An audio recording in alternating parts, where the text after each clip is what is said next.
vous parle aujourd'hui d'un livre qui s'appelle « Écrire son premier roman en 10 minutes par jour ». Écrire son premier roman en 10 minutes par jour. Une promesse assez folle et qui m'a valu un coup de fil assez ironique de la librairie chez qui j'avais commandé le livre. Je l'ai commandé un peu avant sa sortie. Il est sorti en 22 janvier, je crois, 2021. C'est un livre récent et donc je l'ai commandé sur internet et puis j'allais le chercher à ma librairie habituelle.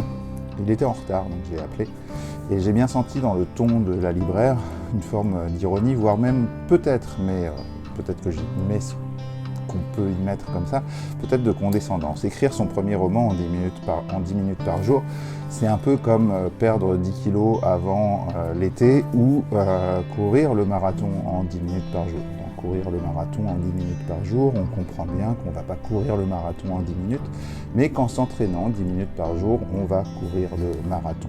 C'est un peu la même idée ici, c'est-à-dire qu'on n'écrira pas son livre en 10 minutes par jour, et David Meulemans le dit dès les premières lignes.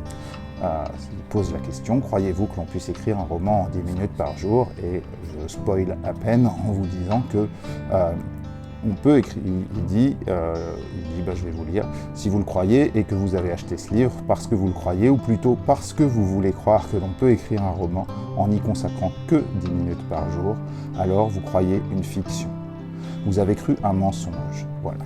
Le ton est donné, mais par contre, il est très clair en lisant le livre qu'en s'exerçant 10 minutes par jour, on peut finir par acquérir à la fois les habitudes, les réflexes et les techniques qui permettraient d'écrire son premier roman. Voilà pour le projet. Alors qui est David Meulemans une fois qu'on a dit ça? David Meulemans, c'est un éditeur, il a monté une maison d'édition qui s'appelle Aux Forges de Vulcain. C'est un éditeur qui est très présent sur les réseaux sociaux, très actif dans tout ce qui est numérique. Il a un petit surnom manifestement dans le milieu d'éditeur geek.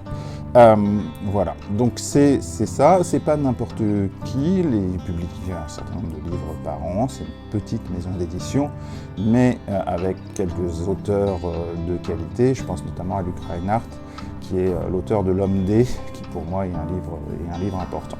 Pour n'en citer qu'un, mais je vous invite vraiment à aller voir le site Aux Forges de Vulcain pour consulter le catalogue et vous faire une idée du type de roman que David Meulemans publie. Alors, moi j'attendais ce livre avec un peu d'impatience parce que l'auteur est animateur d'ateliers d'écriture, il donne des conseils assez régulièrement sur internet, des masterclass en vidéo, vous en trouverez assez aisément. J'attendais ça parce que c'est tout sauf un guide convenu qui vous dit exactement quoi faire, comment. C'est un livre qui a de l'humour, qui a un ton, qui donne des recettes sans donner un chemin balisé, c'est-à-dire que qui laisse évidemment de la variété, mais ce qui est intéressant, c'est que c'est un livre d'éditeur.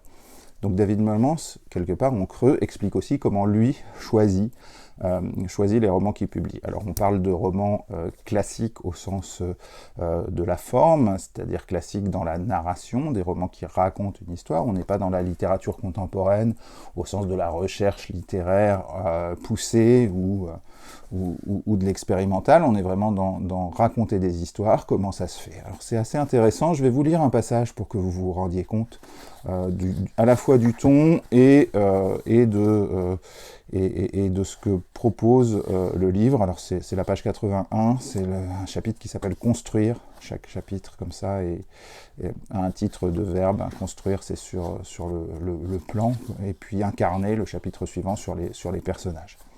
Je vous lis un paragraphe, ça vous posera les choses. Lors du précédent chapitre, je vous ai invité à improviser du texte. Vous avez donc peut-être produit de la matière. Cette matière est anarchique, elle est informe, et dans ce chapitre, nous allons travailler à lui donner de la forme. Dans une fiction, la forme, c'est ce qu'on peut appeler le récit ou l'intrigue. Le récit ou l'intrigue, c'est quelque chose de très important, notamment pour la personne la plus importante dans l'écriture, qui n'est pas vous. Je suis désolé de vous l'apprendre. La personne la plus importante dans l'écriture, c'est votre lecteur. Le récit ou l'intrigue sont importants pour captiver vos lecteurs. C'est ce qui permet à vos lecteurs de lire vos textes, d'avoir envie de lire la page qui suit. Car, fondamentalement, L'écriture, c'est formuler une phrase qui donne envie de lire la phrase qui suit, le paragraphe qui suit, la page qui suit. La page qui suit, c'est le page turner. C'est le livre qu'on n'arrive pas à lâcher des mains et qu'on va lire jusqu'au bout. On est complètement dans ce type de livre. Le gros avantage de écrire son premier roman en 10 minutes par jour, par rapport à d'autres livres sur l'écriture de romans, c'est que même si on s'inspire, on est dans la continuité du grand récit hollywoodien, on ne se limite pas à ça. David Melmans va vers le livre et pas vers le scénario. Il fait bien la différence entre ce qu'est un roman et ce qu'est un scénario. Et ça apporte vraiment à la lecture. Alors moi je l'ai lu, j'ai déjà écrit mon premier roman en plus de 10 minutes par jour, en tout cas de manière différente, et donc j'ai une lecture qui n'est pas exactement la même que celle de quelqu'un qui n'aurait pas encore écrit son premier roman. Mon premier roman, il est là, il s'appelle Eno, La chasse au Rastak. C'est un livre que j'ai écrit pour mes fils. On est vraiment dans le livre de genre, c'est-à-dire... mon premier roman, c'est Eno, La chasse au Rastak. On est vraiment dans le livre de genre, c'est un roman fantasy avec une quête initiatique, quelque chose d'assez classique dans le projet narratif, et avec des éléments, pour le coup, originaux en termes d'ambiance, de contexte, etc., puisque ça se déroule dans un monde où toutes les décisions sont prises en tirant à pile ou face. Ça, c'est l'élément central.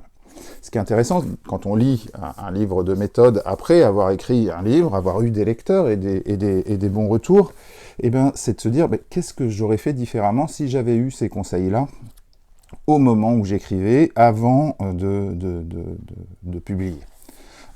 J'aurais sans doute repris les choses un peu différemment. Je pense notamment aux conseils que David Melmans donne sur ce qu'est un personnage, comment lui envisage le personnage, comment il le construit, et ce qui marque un personnage intéressant par rapport à un personnage qui va être simplement une silhouette dans un roman. Là, il y a peut-être des choses que je ferais aujourd'hui différemment, évidemment. Voilà.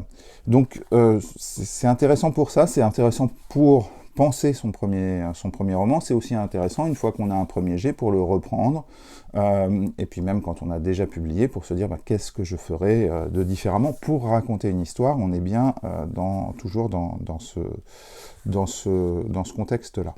Ce qui m'intéresse aussi, c'est ce que le livre ne dit pas forcément. C'est-à-dire que c'est pas un traité de style, c'est pas un livre qui apprend à écrire, c'est vraiment un livre qui apprend à construire l'histoire.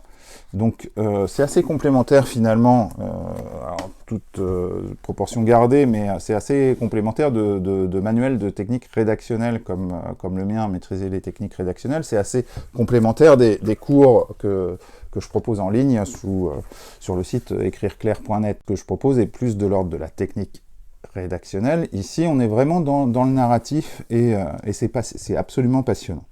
Voilà, donc vous aurez compris que c'est un livre que je recommande, parce qu'il dit les choses avec de la distance, avec de l'humour, qui s'appuie sur une vraie expertise acquise dans l'expérience des choses et du concret.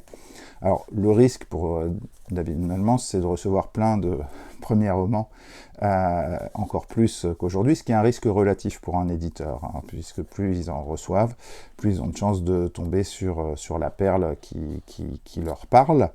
Voilà. Peut-être je vais finir avec encore un paragraphe. C'est la fin du paragraphe sur les scènes. Je vous lis ce petit bout pour que vous ayez encore plus envie, si vous avez un projet d'écriture, de vous lancer dans la lecture de écrire son premier roman en 10 minutes par jour. Je vous lis.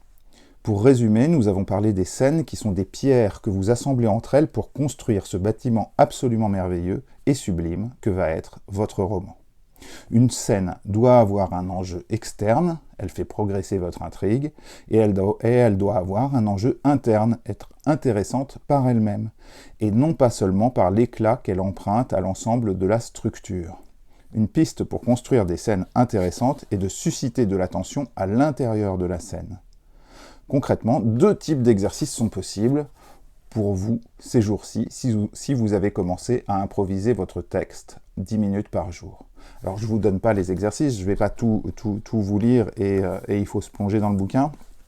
Mais voilà, vous aurez vraiment des conseils David Meulemans, écrire son premier roman en 10 minutes par jour, évidemment aux éditions Aux Forges de Vulcain, un livre hautement recommandable et qui, si vous n'écrivez pas de roman, vous aidera peut-être vous aussi à lire et à décoder la façon dont les romans que vous lisez sont construits.